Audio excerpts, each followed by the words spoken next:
Consumer awakening mission में आपका स्वागत है। फ्रेंड्स, आज हम चर्चा करेंगे सेंट्रल कंज्यूमर प्रोटेक्शन अथॉरिटी की एक्टिविटीज़ के बारे में। एक बहुत ही महत्वपूर्ण फैसला लिया है सेंट्रल कंज्यूमर प्रोटेक्शन अथॉरिटी ने। 10 लाख का फाइन लगाया है मिसलीडिंग एड्स के अगेंस्ट।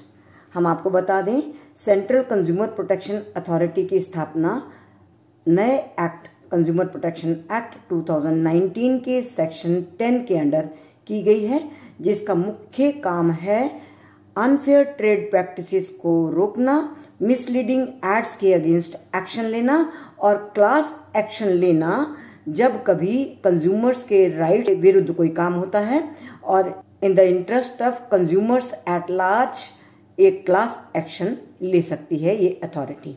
एक बड़ा ही सुखद अनुभव हो रहा है कि सेंट्रल कंज्यूमर प्रोटेक्शन अथॉरिटी के कंज्यूमर कमीशंस के पैरेलल एक बढ़िया जुडिशियल सिस्टम की तरह से काम करने लग गई है। कभी 1986 में जब कंज्यूमर प्रोटेक्शन एक्ट बना था, उस समय बिजनेस हाउसेज ने विरोध किया था और इस एक्ट को भी चैलेंज किया था, जिसका फैसला 2002 में हुआ था। तब ये कहा गया था कि ये एक्ट अपने आप में लीगल है ही नहीं, क्योंकि एक सिविल कोर्ट के पैरेलल जुडिशियल सिस्टम की तरह से ये कमीशंस या ये फोरम्स या कंज्यूमर प्रोटेक्शन एक्ट के अंडर एस्टैब्लिश्ड ये कोर्ट्स काम करने लग गए हैं।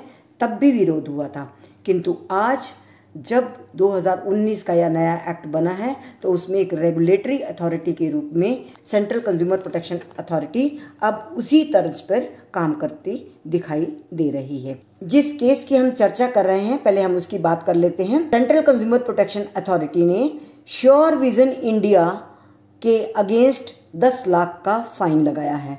25 फरवरी 2022 को डायरेक्टर जनरल इन्वेस्टिगेशन ने इन्वेस्टिगेशन का ऑर्डर किया था और उस इन्वेस्टिगेशन में ये पाया गया कि जो भी एडवर्टीजमेंट में क्लेम किए गए हैं वो सब झूठे हैं और किसी भी रिसर्च के आधार पर नहीं है, केवल और केवल क्लेम किए गए हैं। सीसीपीए को जब श्योर विजन इंडिया के विरुद्ध कंप्लेंट मिली तो 25 फरवरी 2022 को डायरेक्टर जनरल इन्वेस्टिगेशन ने इन्वेस्टिगेट करने के लिए आदेश दिया और उस इन्वेस्टिगेशन में जो बात पाई गई कि ये sure vision is primarily diagnostic intervention है।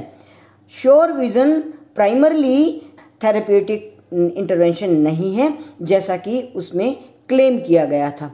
पहली बात। दूसरा, न तो अपने इस क्लेम के लिए कोई किसी तरह का रिसर्च किया गया, ना अपनी कंपनी के द्वारा, ना किसी अन्य ऑर्गेनाइजेशन के द्वारा, केवल और केवल अपने प्रोडक्ट के बारे में ये क्लेम किया गया कि ये आई साइट को नेचुरली इम्प्रूव करती है और आई स्ट्रेन को एलिमिनेट करती है। ये सब जब इन्वेस्टिगेशन में नहीं पाया गया तो इस एड को डिसकंटिन्यू करने के लिए आदेश दिए गए और 10 लाख का fine I wear maker sure vision India के अगेंस्ट किया गया। ये तो एक आदेश था। हम आपको पीछे ले चलते हैं। जब से कंज्यूमर प्रोटेक्शन एक्ट 2021 में सेंट्रल कंज्यूमर प्रोटेक्शन अथॉरिटी की स्थापना हुई है, उसके बाद से इस अथॉरिटी ने बहुत सारे स्ट्रॉन्ग मेजर्स लिए हैं सब मिसलीडिंग एड्स के अगेंस्ट, और जितना भी हो सका है सभी प्लेटफॉर्म पर, सोशल नेटवर्क पर, साइट्स पर और अदर मोड्स पर जहां जहां भी अनफेयर ट्रेड प्रैक्टिसेस दिखी, central consumer protection act authority ने शिकायत किए जाने पर या सुओ मोटो एक्शन लिया है। सीसीपीए, जिसे सेंट्रल कंज्यूमर प्रोटेक्शन अथॉरिटी, जिसका शॉर्ट फॉर्म है सीसीपीए ने पहली एडवाइजरी जारी की 20 जनवरी 2021 को। सारे इंडस्ट्रीज के स्टेक होल्डर्स को कॉल किया और ये स्पष्ट किया कि जहां कहीं भी मिसलीडिंग एड्स दिखेंगी वहां पर उनके ऊपर सख्त कार्रवाई की जाएगी। इस प्रोसेस में दूसरी एडवाइजरी भी अक्टूबर 1 को 2021 को जारी की गई, जिसमें ये स्पष्ट किया गया कि ई कॉमर्स के लिए बड़े ही सख्त नियम बनाए गए हैं।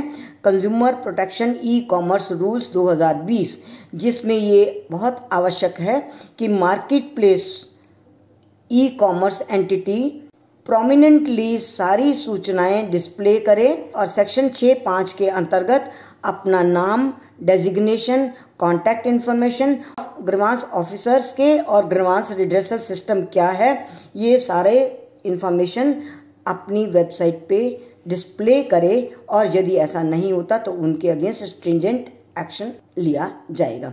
ये 2 एडवाइजरी जारी की गई थी और इसके बाद CCPA ने कोविड-19 में बहुत सारी एंटिटीज ने फायदा उठाने की कोशिश की, अपने प्रोडक्ट को कोविड-19 प्रोटेक्शन देने वाला प्रोडक्ट डिक्लेयर किया, जिसमें कैंटारो था, एशियन पेंट्स थे।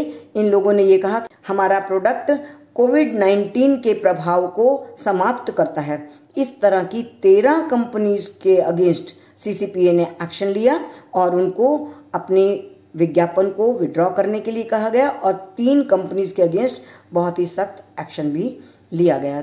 ये स्थिति है आज के दिन में सेंट्रल कंज्यूमर प्रोटेक्शन अथॉरिटी की एक्टिविटीज को देखते हुए। यही नहीं, हम आपको बता दें, नाप तोल के अगेंस्ट और GlaxoSmithKline GSK consumer health care limited के अगेंस्ट भी 10 लाख का फाइन पहले हो चुका है, जिसमें सेंसोडाइन टूथपेस्ट की मिसलीडिंग एड को रोका गया और उनके अगेंस्ट एक्शन लिया गया और फाइन भी लगाया गया और ये कहा गया कि इस अपने कमर्शियल्स को रोकें, क्योंकि वो उन पैरामीटर्स पर सटीक नहीं उतरते थे जो वो एडवर्टाइज कर रहे थे और जो क्लेम कर रहे थे और जो पब्लिक को भरमा रहे थे, जो पब्लिक एट लार्ज को के बीच भ्रम पैदा कर रहे थे।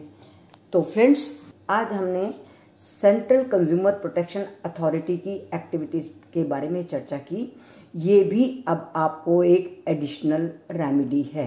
कंज्यूमर कोर्ट में जा सकते हैं, वहाँ पर भी अपनी मिसलीडिंग एड्स के लिए, अनफेयर ट्रेड प्रैक्टिसेस के लिए और इन सभी बातों के लिए, क्लास एक्शन के लिए कंज्यूमर कोर्ट में तो जा ही सकते हैं, वहाँ कोई बाधा नहीं है। किंतु सेंट्रल कंज्यूमर प्रोटेक्शन अथॉरिटी का main purpose unfair trade practices को कर्ब करना, मिसलीडिंग एड्स को समाप्त करना और पब्लिक एट लार्ज के इंटरेस्ट को देखते हुए उनके राइट्स पर अटैक करने वाली किसी भी एंटिटी के अगेंस्ट एक्शन लेने के लिए के पर्पस के लिए बनी है। इसलिए अब आप इन चीज़ों के लिए सेंट्रल कंज्यूमर प्रोटेक्शन अथॉरिटी में भी शिकायत कर सकते हैं। यदि आपको लगता है कि कोई कंपनी बार बार एक ही तरह का व्यवहार कर रही है और आपके प्रॉब्लम को रिजॉल्व नहीं कर रही, तो आप सेंट्रल कंज्यूमर प्रोटेक्शन अथॉरिटी में, और इसका पता IIPA में है, आप नेट से देख सकते हैं, सेंट्रल कंज्यूमर प्रोटेक्शन अथॉरिटी को डायरेक्टली लिख सकते हैं और वो अपने लेवल पे एक्शन ले सकती है। Thank you very much friends. हमारे चैनल को यदि आपने सब्सक्राइब नहीं किया तो सब्सक्राइब कर लीजिए, आइकन बटन को ज़रूर दबा दीजिए ताकि फ्यूचर अपलोड्स हम आपको अवश्य मिलते रहें और हमारे वीडियोस को अधिक से अधिक शेयर करिए, लाइक करिए। हम फिर मिलेंगे। Thank you very much.